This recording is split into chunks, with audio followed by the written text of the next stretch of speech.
What's happening, Mr. Philly? 5 for 5. That's what's happening.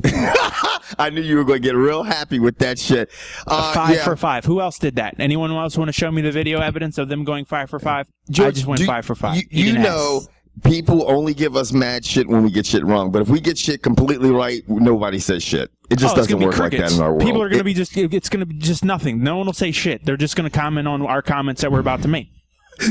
You guys don't know shit about MMA. You guys suck. But I just went 5 for 5, and I called the upset. Eat ass. Anyway, guys, UFC 160 was last night. It was actually a great fucking card. Yes, it was. We're going to start out with the lightweight battle that was between Donald the Cowboy Cerrone versus KJ Noons, and it went exactly what we thought it was going to go like. And no fight bonus this time for KJ. I mean, not KJ, but Donald Cerrone, because he's made a boatload of money just off of fight bonuses. But he dominated the fight. I mean, he kept KJ Noons at bay and just picked him apart all fight long. He really did. And you know what? It's, when we talked about it earlier, I'm like, it's funny because even though KJ Noons is a boxer, it just shows you that MMA has evolved so much. These guys who have great stand-up in MMA a lot of them can be professional boxers and do very well. I mean, they're that good. I mean, he picked him apart. Obviously he uses other, techniques, his feet and his kicks and stuff, but he kept away, did it, and did what he does all the time, and that's get the decision. And when it comes to a fight going the distance, KJ Noons seems to never fare too well. So that was pretty much. With that said, do you think KJ Noons has a home in the UFC? No.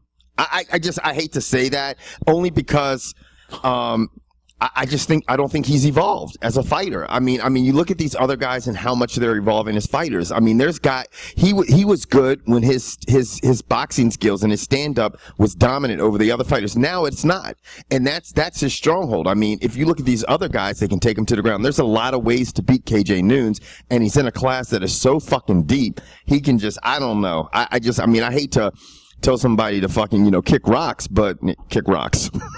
Damn, homie.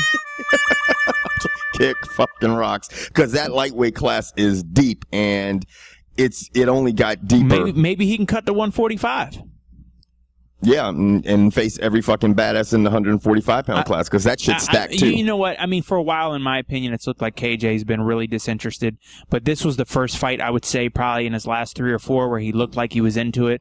And maybe, like Joe Rogan said, he came out and dumped all of his adrenaline, and just because after that first round, he slowed down. Yeah.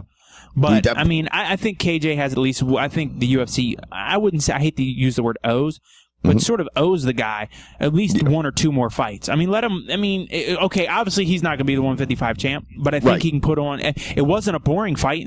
No, it wasn't. I mean, that's one thing it wasn't. It was definitely an entertaining fight. And you know what? I mean, but this is another thing you got to consider, George. Just like, okay, you're in the fucking lightweight class.